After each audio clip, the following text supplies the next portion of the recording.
बारे में जानना चाहेंगे। जिस तरह से फिल्म चिनार, तो जहाँ तक मेरा नॉलेज है ये एक वृक्ष का पेड़ है जी, एक पेड़ है कश्मीर का जी, चिनार, जो चिनार जाना जाता है जी। टाइटल एक्चुअली इसका जो काफ़ी इंटरेस्टिंग है चिनार फिल्म का, क्योंकि चिनार का जो पेड़ है वो उसके जो पत्ते हैं वो हर मौसम के साथ बदलते रहते हैं। अच्छा। उसका कलर्स बदलते हैं। तो इस तरीके से जो हमारी जो पिक्चर है चिनार, दास्तान-ए इश्क, हाँ। तो हमारा एक 20 साल का अरसा बताया हमने इस पिक्चर में। तो कैसे एक पीरियड के ओवर रिश्ते भी बदलते हैं, चिनार का झाड़ भी बदलता है कलर से, रिश्ते भी बदलते हैं, कांस्टेंट नहीं रहते, उनमें उतार चढ़ाव, उनमें कभी नरम गर्मी सब चलती है। चाहे वो कोई भी रिश्ता हो, मियाँ बीवी का हो, बाप बेटी का हो, भाई बहन का हो, उसमें रिश्ते बदलते रहते हैं। तो वो हमने बताया कि रिश्ते का चेंजेस क्या एक दौर होता है, तो उसको लेके सब्जेक्ट का बेस भी वही है। बहुत इंटरेस्टिंग सब्जेक्ट है चिनार। जो मुझे नरेट की गई तो मैं बहुत एक्साइटेड हो गया कि मुझे ये पिक्चर करनी है। उससे पहले मैं काफ़ी पिक्चर रिजेक्ट कर चुका था, तो ऐसा नहीं है कि मैं चिनार ऐसे ही उठ के चुन ली। तो चिनार बहुत सोच समझ के चुनी गई है, और मैं कैरेक्टर से बहुत एक्साइटेड था और हूँ, क्योंकि उसमें ट्विन शेड्स खेलने मिल रहे थे मुझे एज एन एक्टर। मुझे अपनी काबिलियत दिखाने का एक मौका मिल रहा था। तो जैसे कि जो शेड होता है एक रोमांटिक लवर बॉय का, इनोसेंट लवर बॉय, उसके क्या हालात होते हैं, वो किस दौर से गुजरता है, उसमें क्या चेंज आ जाता है, और वो बहुत पावरफुल और रिच बन जाता है, और फिर वो कैसे अपना अलग स्टाइल से डील करता है लोगों के साथ।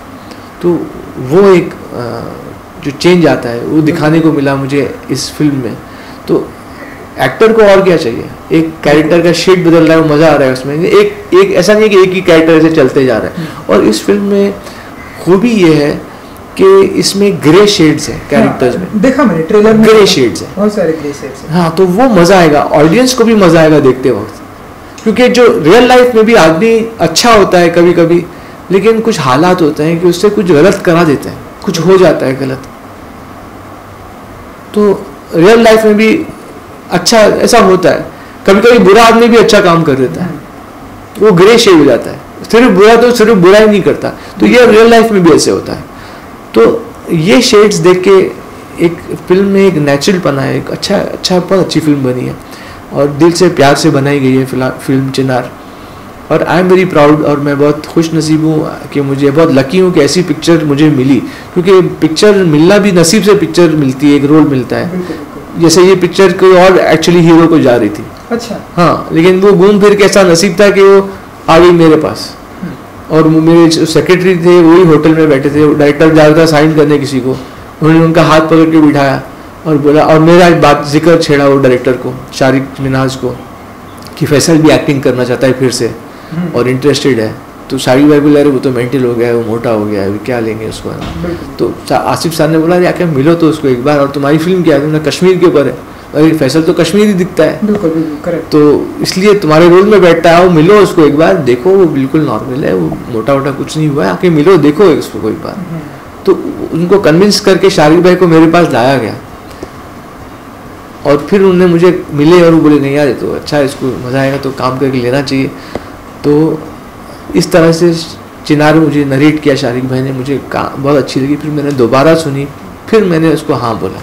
तो 2 बार सुन के मैंने बोला, हाँ ये कहानी करने लायक है, ये कहानी ऐसी है कि ये कहानी जब रिलीज़ होगी सही तरीके से इंशाल्लाह बन गई है, और जब बनाई जाएगी तो बन गई सही तरीके से। जब मुझे नरेट की गई तो मैंने बोला, अगर ये पिक्चर सही तरीके से बन गई तो बहुत अच्छी बनेगी, और शारिक भाई ने वो अच्छा तरीके से बना दिया है पिक्चर को। तो अब इंशाल्लाह वो तो काम हो गया है, अब इसको रिलीज़ का भी काम अच्छी तरीके से हो जाएगा इंशाल्लाह, और ऑडियंस कहीं बोर नहीं होगी, ये मेरी गारंटी है। पैसा वसूल करके जाएगी, इंटरेस्टिंग कहानी है। वो तो ट्रेलर में दिखा हमें, बहुत ही रोमांटिक कहानी दिख रही है। जी इस तरह से जी, रोमांस भी है, और हर शेड्स है, हर ग्रे शेड्स है, थोड़ा एक्शन वायलेंस भी दिखेगा, ग्रे शेड्स है, हर चीज़ है, अच्छी कहानी है। ट्रेलर में देखा सर मैंने, बहुत ही जैसे कि कश्मीर, मतलब पूरी शूटिंग कश्मीर में की, 80% शूटिंग हमारी कश्मीर में हुई है।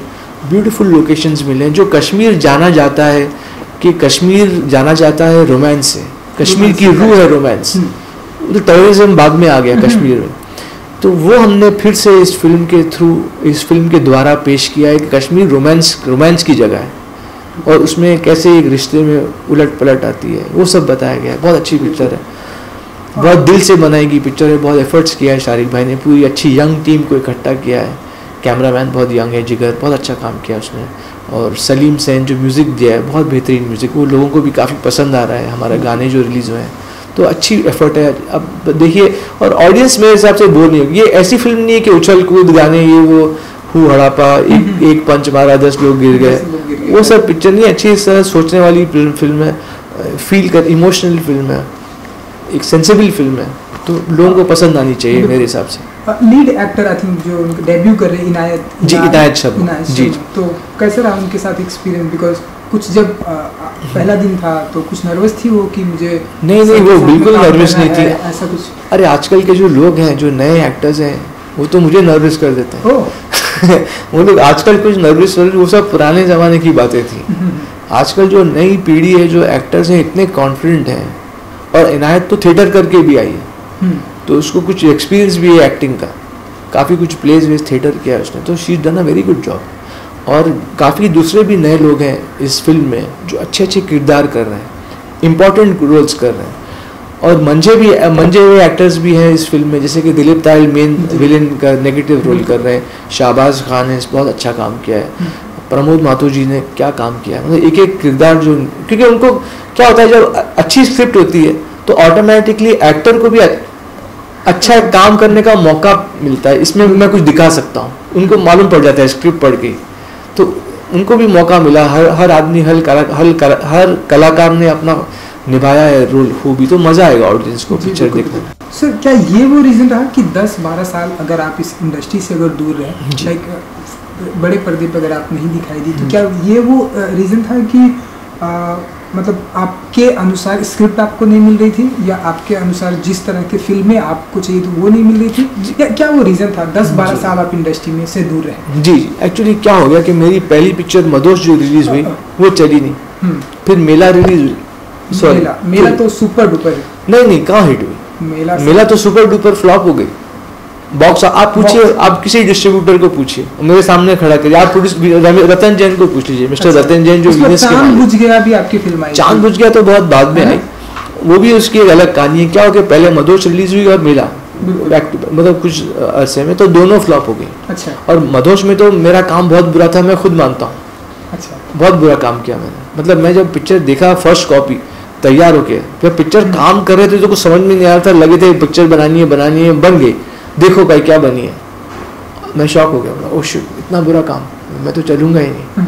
मैंने पहले अपने आप को ही फेल कर दिया, और वही हुआ, पिक्चर फ्लॉप हो गई, मैं फेल हो गया। फिर मैंने थिएटर ज्वाइन किया, रीस्टार्ट अपने ऊपर काम, working as an actor, technique सीखना, ये करना, थिएटर से आदमी बहुत खुलता है, तो वो किया। और उसके बाद मेला आई, मेला में थोड़ा मेरा काम लोगों को पसंद आया, मुझे खुशी हुई, लेकिन पिक्चर नहीं चली। ओके।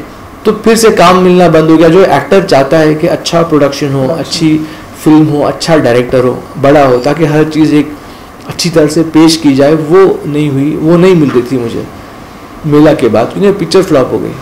तो फिर मैं ऑफिस गया, प्रोड्यूसर्स के ऑफिस, डायरेक्टर्स के ऑफिस, भाई मुझे लो, ये सोच के कि मेरा काम तो अच्छा है, शायद उनको ये लगेगा कि नहीं काम जानता है तो इसको लेना चाहिए, लेकिन वो भी नहीं हुआ। तो 6 महीने के बाद जब मुझे कोई काम नहीं आया जो मैं चाहता था, कोई लेवल का, तो मैंने सोचा कि यार अब काम करना है तो छोटी फिल्म करो, क्योंकि बड़ी फिल्म नहीं आने वाली। अगर मैं इस गलत इरादा लेके बैठूं या कुछ ख्वाब लेके बैठूं कि कोई आ जाएगा, तो वो नहीं होने वाला है। हकीकत क्या है वो पहचानो। तो हकीकत ये थी कि मैं फ्लॉप एक्टर था, काम जानता था मेला के बाद, लेकिन नहीं। तो मैंने छोटी फिल्में की और 1-2 फिल्म चली भी। काबू और बस्ती ऐसी फिल्में हैं जिन्होंने थोड़ा प्रॉफिट्स कमाया मार्केट में, लेकिन प्रोड्यूसर्स ने उसका एक जो शो बिजनेस होता है उसको बताना पड़ता है कि भाई ये पिक्चर हिट हुई है। आजकल जैसे पार्टीज होती हैं कि भाई हिट होगी, एक ढिंडोरा पीटना पड़ता है, तो वो प्रोड्यूसर्स ने वो पीटा नहीं ढिंडोरा, तो वो भी एक दब के रह गई बात। फिर जो बाकी की जो पिक्चर्स थी, कुछ पिक्चर्स प्रोड्यूसर्स सही गलत निकले, उन्होंने सही तरीके से रिलीज नहीं की। कुछ उन्होंने ऐसे एक पिक्चर है दुश्मनी जो रेडी बन के पड़ी है, लेकिन वो प्रोड्यूसर ने कुछ डिस्ट्रीब्यूशन के साथ कुछ गड़बड़ कर दी थी, तो वो पिक्चर मेरी अटक गई। वो पूरी रेडी पिक्चर है। तो ऐसे हालात बन गए। इस चांद बुझ गया जो आपने जिक्र किया, इतनी अच्छी पिक्चर थी, इतनी अच्छी स्टोरी थी, शारिक मिनाज की, और पहली पिक्चर थी मेरे साथ। वो पिक्चर इतनी अच्छी बनाई गई, लेकिन वो भी रिलीज में प्रॉब्लम हो गई। उसको हाई कोर्ट से ये मिल गया था कि रिलीज करो, परमिशन मिल गया था, लेकिन प्रोड्यूसर ने कुछ गड़बड़ की, कुछ पैसा उठाया था मार्केट से, वो दे नहीं पाए, तो वो पिक्चर रुक दी गई, रिलीज़ के दिन ही रोक दी गई। तो ये सब फेस करना पड़ेगा मुझे एज एन एक्टर। तो मेरी पिक्चरें छोटी पिक्चरें थी, मैं मेहनत बहुत करता था, लेकिन उसको सही प्लेटफॉर्म सही तरीके से पेश नहीं किया जा रहा था, तो मेरी एफर्ट्स फेल हो रही थी। बिल्कुल बिल्कुल। तो मैंने बोला यार बड़ी पिक्चर आ रही नहीं है, छोटी पिक्चर करके कुछ फ़ायदा नहीं है। मैंने अपने सेक्रेटरी को बुलाया, आसिफ खान, और मैंने बोला भाई सुनिए, ये हाल है, हम ये रियलिटी है, छोटी पिक्चर में मेहनत कर रहे हैं, सही तरीके से रिलीज़ नहीं हो रही है, बड़ी पिक्चर मिल लेने वाली है, और आपका और मेरा रिश्ता पुराना है, तो आप यहाँ आ सकते हैं मेरे घर पे, आइए, चाय पीजिए, केक खाइए, इडली खाइए, लेकिन पिक्चर और का नाम मत लीजिएगा, मुझे पिक्चर करना नहीं है। अच्छा अच्छा। फिनिश, पैकअप, मुझे काम नहीं करना है। डिसअपॉइंटेड हो गया, डिसअपॉइंटेड, हालात, डिप्रेशन होती है। नहीं डिप्रेशन नहीं, हालात, क्यों डिप्रेशन में मैं इसलिए नहीं गया जब मेरी पिक्चरें नहीं भी चली या चली, क्योंकि मैं अपना फुल देता हूँ प्रोजेक्ट में। तो मेरे हिसाब से जितना मैंने सीखा है उस वक्त, उस लेवल, जैसे मदोश में, मेला में जितना मैंने सीखा था, या बस्ती या काबू में, मैंने उतना निचोड़ दिया अपने आप को। तो आई एम वेरी सेटिस्फाइड कि मैंने अपना पूरा दे दिया। लेकिन फ्रॉम अदर साइड, जैसे प्रोड्यूसर अगर नहीं कर रहा है, how can I help that? बिल्कुल बिल्कुल। But I have to face that. I can't. आपने डिसाइड किया कि अब हमें फिल्म नहीं करनी है। ओके। तो फिर आसिफ खान भी चले गए, हाय फोन पे कभी कभी बात करते थे, तो मैं भी अपना स्क्रिप्टिंग डिपार्टमेंट में लग गया। ये फिल्म सडनली आपको मिली? हाँ, तो फिर मैं भी अपना स्क्रिप्टिंग डिपार्टमेंट में लग गया, आमिर खान प्रोडक्शंस में। आमिर खान प्रोडक्शन। अच्छा, फिर एक मेंटल टैग भी लग गया था, वो भी एक दौर था कि ये तो थोड़ा मेंटल हो गया, रूमर्स थे ये सब, तो वो भी एक आ गया। उस एक मुश्किल दौर से उससे भी गुजरे, उससे भी निकल गए, फिर से सब फैमिली साथ में आ गई, सब हो गया। आमिर खान प्रोडक्शन में ज्वाइन हो गए, और वहाँ script reading as script doctor join किया, तो वो भी काम चल रहा था। अब सडनली 5 साल काम करने के बाद एक डायरेक्टर उठा, उसको पता नहीं क्या कुछ करंट लग गया कि मुझे आपके साथ में काम कि उसको फैसल खान के साथ ही काम करना है। अब पता नहीं, वो बहुत हिम्मत वाला है भाई, सहीम भाई है उनका नाम। सहीम भाई उठे और उन्होंने आसिफ खान को फ़ोन लगाया और बोला मेरे को फैसल खान ही चाहिए पिक्चर में। तो आसिफ खान ने उनको समझाया कि भाई फैसल खान अब नहीं कर रहा है काम, और वो हमको घर से भगा देगा अगर हम उसके पास गए भी और फिल्म की बात किए तो हमको बोलेगा अब भाई खुदा हाफिज, आप लोग जा सकते हैं। बिकॉज आसिफ भाई मेरा नेचर जानते हैं। तो आसिफ भाई ने बोला यार वो तो नहीं मानेगा, वो बहुत स्टक, मतलब एक बार उसने फैसला कर लिया तो फ़ायदा नहीं। तो नहीं मुझे फैसल ही चाहिए, मुझे फैसल ही चाहिए। सहीम भाई पीछे पड़ गए और वो ले आए आसिफ खान को मेरे घर पे, और मैं था लंदन में। तो मैंने फ़ोन किया बॉडीगार्ड को, भाई सब ठीक है, मच्छी को खाना दे दिया जो मेरे पेट्स हैं। वो आए थे सहीम भाई और आसिफ खान। तो मैं बोला अरे यार ये तो मैं समझ गया, ये डायरेक्टर आया है और सेक्रेटरी, मतलब ये पिक्चर का ही काम है। तो मैंने बोला अच्छा, तो मैंने बोला ठीक है। तो मैं तो लंदन में था, तो मैंने वहाँ से दोस्त थे साथ में, मैंने उनको पूछा कि भाई ये देखो ये कुछ फिल्म ऑफर हो रही है, ऐसा लग रहा है, क्या करें? तो उन लोग ने बोला यार कर लो। तो मुझे ऐसा सजेशन आया, फीडबैक आया, बोला यार लेकिन छोटी पिक्चर में मेरा बैड एक्सपीरियंस रहा है, मेरी मेहनत सब जाया गई है। तो उन्होंने बोला नहीं आजकल दौर चेंज हो गया, छोटी फिल्में भी चल रही हैं। बिल्कुल करेक्ट। एक छोटी फिल्में भी ज़्यादा लोग देख रहे हैं, एक सिनेमा अलग टाइप का हो गया है, खुल गया है। तो फिर मैंने बोला यार ये भी तो सही बात है। तो फिर मैंने हिम्मत की और बोला चलो ठीक है, सुनते हैं क्या क्या लेके आ रहे हैं लोग, क्या मुझे ऑफ़र कर रहे हैं काम, क्या रोल है। तो मैं आया लंदन से और मैंने सुना कहानी, तो मैंने रिजेक्ट कर दी। तो मैंने बोला मैं ये बेकार फिल्में नहीं करूँगा, फिल्म करूँगा, छोटी भी करूँगा तो कुछ फिल्म में बात होनी चाहिए। तो मैंने कहानी रिजेक्ट कर दी सहीम भाई की। और आसिफ खान को अब पता चल गया कि फैसल भाई फिर से एक्टिंग करना, इंटरेस्ट जाग गया उनका। एक्टिंग का जो कीड़ा है वो अभी तक मरा नहीं है, once an actor always an actor. तो वो लाने लग गए हर हफ्ते या हर 10 दिन पे कोई कहानी सुनाने आ रहा है, और मैं रिजेक्ट करते जा रहा हूँ। और मैं बोला यार ये क्या हो रहा है, ये तो कुछ कहानी नहीं जम रही है, अब मैं तैयार हूँ तो कहानी नहीं मिल रही। फिर आसिफ खान ने वो जो एक सीक्वेंस मैंने बताया आपको कि वो बैठे थे होटल में और शारिक भाई किसी और हीरो को साइन करने जाते, उनने शारिक भाई को कन्विंस किया बैठा के, और वो शारिक भाई को मेरे पास लेके आए कि समझा के कि भाई आप मिलो, तो उसको मत साइन करना, मिल लो, मेंटल नहीं है कुछ नहीं, आप मिलो। तो आके मिले, शारिक भाई ने नरेट किया, मुझे कहानी पसंद आ गई। फिर मैंने दोबारा सुनी कंफर्म करने की हाँ शारिक भाई सही कहानी सुना रहे हैं।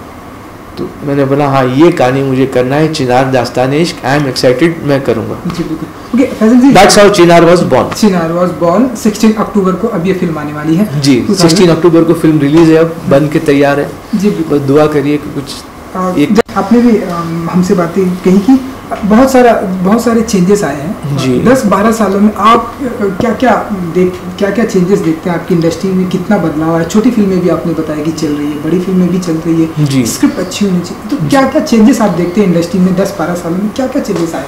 देखिए चेंजेस जो आए हैं वो टेक्नोलॉजी को लेके आए हैं। मतलब कैमरा जो एक रील होती थी, क्या बोलते थे उसको, अपना फुटेज क्या बोलते थे, रील जो, हाँ वो रील सिस्टम होता था, अब तो चिप आ गया है। अब तो चिप आ गया है, कैमरे बदल गए, रॉ स्टॉक पे पहले फिल्म बनाई जाती थी, कितना महंगा होता था। बिल्कुल। अब वो कैमरेज भी चिप आ गई है, कुछ लाइट्स बदल गई हैं, डिस्ट्रीब्यूशन का सिस्टम ही बदल गया है, कॉर्पोरेट्स आ गए, तो हर डिपार्टमेंट में फिल्म में कुछ चेंजेस आ गए हैं। लेकिन बेसिक चीज़ क्या है वो भूलना नहीं चाहिए कि बेसिक चीज़ फिल्म मेकिंग की है कहानी। अगर आपके पास कहानी अच्छी है, वो आपका फाउंडेशन अच्छा है, तभी बाद में क्या टेक्निक होती है फिल्म मेकिंग में, लेकिन that secondary. You can say the same story, you can shoot the same story in very simple technique. अगर आपकी कहानी अच्छी है तो टेक्निक सेकेंडरी है कि आपने उसको कैसे शूट किया है, लेकिन बेसिक चीज़ कहानी है। तो कहानी अभी तक जो है फिल्म लाइन में राइटर्स की बहुत कमी है, और कहानी वही चलेगी जो अच्छी है। फिर कैसे शूट किया है आपने, उसको कश्मीर में शूट किया है या अपने गार्डन में शूट किया है, वो सेकेंडरी है। तो कहानी होना चाहिए, कहानी चलती है, और वो अभी तक वही होल्ड करता है कि स्क्रिप्ट वर्क्स। तो वो तो नहीं बदला टेक्निक के हिसाब से। चिनार को अगर आमिर खान साहब ने भी अगर देखी हो, या नहीं, आमिर ने देखी नहीं अभी तक, नहीं देखी। आप दिखाना चाहेंगे उन्हें फिल्म? उनके पास अभी फिलहाल वक्त नहीं था, क्योंकि मैं आमिर को कंप्लीट प्रोडक्ट दिखाना चाहता था। अच्छा। और हमारा प्रोडक्ट अभी जाके कंप्लीट हुआ है, और उस दौरान तक क्योंकि खुद मुझे कुछ खामियां नजर आ रही थी एज ए टेक्नीशियन फिल्म में। हाँ फिल्म में, तो मैं उसको करेक्ट करते जा रहा था। शाहिद भाई के साथ हम लोग सलाह दे रहे थे, कुछ कर, शाहिद भाई ये कर दो, वो कर, शाहिद भाई कुछ बोलते थे। तो एक वो पूरा प्रोसेस होता है फिल्म मेकिंग का कि ये निकालो, ये जोड़ो, एडिटिंग ऊपर नीचे करो, वो सब चलता है। तो मैं खुद जब तक कन्विंस नहीं हो पाता, मैं आमिर को क्या बताऊँ? आमिर तो एक्सपर्ट आदमी है। आमिर तो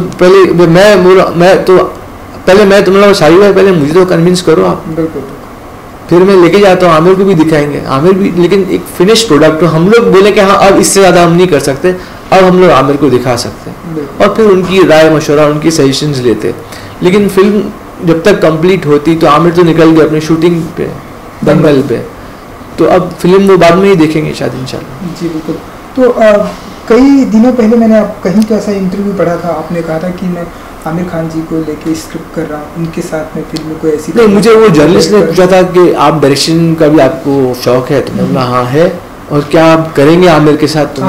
तो हमने बोला क्यों नहीं करेंगे, अगर हम ऐसी एक स्क्रिप्ट आई और कहानी ऐसे लगा कि इसमें आमिर सूट होते हैं, तो हम ज़रूर आमिर को भी अप्रोच करेंगे, उनको कन्विंस करेंगे। तो ऐसा हुआ, तो क्यों नहीं। और वो अभी भी मैं बोलता हूँ कि अगर मुझे, इंशाल्लाह डायरेक्शन में सोच रहा हूँ, मैं करूँगा, सीखा भी है, तो इंशाल्लाह 8-10 साल के बाद जब मैं थोड़ा भुर्जा जाऊँगा। नहीं, वो तो कभी नहीं होने वाला है। मुझे एक एक्टर है जो बोलता है आप देव साहब हैं, देव साहब, क्योंकि देव साहब was known as evergreen hero. तो एक एक्टर है इंडस्ट्री में, ब्रिज गोपाल, वो क़यामत से क़यामत तक में उन्होंने रोल किया था एज विलन, वो हाथ काटने जाते हैं, जूही को शूट कर देते हैं, ब्रिज गोपाल। तो वो मुझे देव साहब करके वहाँ से उन्होंने मुझे आप कभी ओल्ड नहीं होंगे, वो मुझे आप एवरग्रीन हीरो है। तो आज भी मुझे जब फोन मैसेज देता हूँ बोलते हैं देव साहब तो शायद उनकी जो दुआ है मैं एवरग्रीन हीरो ही बन जाऊंगा। शायद आप भी ऐसे ही कह रहे हैं कि मैं ओल्ड ही नहीं हो रहा हूँ, तो पता नहीं क्या हो गया है, कुछ करिश्मा है इसमें भी। कुछ अगर हमें दंगल के बारे में अगर आप बता सके, या स्क्रिप्ट आपने पढ़ी हो जी, या नहीं, दंगल का क्या हुआ कि एक्चुअली दंगल जब चुनी गई तो मेरी शूटिंग चल रही थी चिनार की, तो दंगल मैंने सुनी नहीं है। अच्छा, मतलब मैं उसमें था नहीं कि मैं आमिर को सजेशन दे पाता, वो स्क्रिप्ट मैंने सुनी नहीं है दंगल की स्क्रिप्ट। तो वो वेट भी फिल्म, हाँ पूरी आमिर तो हर रोल के लिए बहुत मेहनत करते हैं, बहुत लगन है उनको अपने काम से, और अभी तो उन्होंने पूरा ट्रांसफॉर्म कर दिया अपने आप को। बहुत आमिर तो बहुत डेडिकेटेड एक्टर है, और उनसे वो अपना वो जो उनका बचपन वाला लुक होता है वो ला पाएंगे दोबारा? वो क्योंकि आपने ही कहा था कि हाँ लाएंगे। आमिर जो है, आमिर कुछ भी कर सकते हैं। अगर वो ऐसा कर सकते हैं कि वो इस एज में इतना वेट बढ़ा लिया उन्होंने, पता नहीं 100 के ऊपर पहुंच गए, 90 समथिंग है, नहीं अभी 100 के ऊपर पहुंच गया, हाँ 108 ऐसा कुछ। तो वो आमिर ऐसे इंसान है कि वो दिमाग लड़ा लें तो फिर वो खत्म, फिर वो करके ही छोड़ते हैं। तो और अच्छा ये दंगल में मैंने सुना है, अब मैं श्योर नहीं हूँ कि ये जो कैरेक्टर है उनका कि ये थोड़ा हैवी वाला, थोड़ा मोटा वाला, तो उनका ऐसा भी शेड है इस फिल्म में जहाँ वो स्लिम ट्रिम हो जाते हैं। तो अब जो शूट करेंगे उनको ये उतारना भी है बॉडी उनकी, यही फिल्म के लिए। अच्छा ऐसा मैंने सुना है, I am not sure.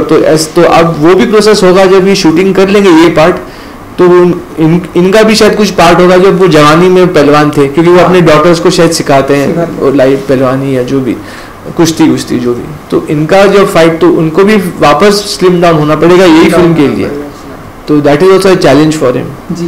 Poster भी उनका एक आया है, अगर आपने देखा होगा। हाँ पोस्टर एक फेस था ना जो वो दीवार से जैसे, जी बहुत अच्छा पोस्टर है। अच्छा लगा? हाँ मुझे अच्छा जी। चलिए अगर मैं चिनार के बारे में अगर बात करूँ जी तो 16 अक्टूबर को रिलीज है। तो क्या एक्सपेक्टेशन आप रखते हैं आप लोगों से, क्योंकि आज जहाँ पर आप आज के ज़माने में रोमांटिक कई सारे हीरो आ गए हैं, रणबीर, वरुण, आलिया, नए सारे हीरो आ गए, उन सबके बीच में आपकी चिनार आ रही है जो कि एक फैक्ट है। जी।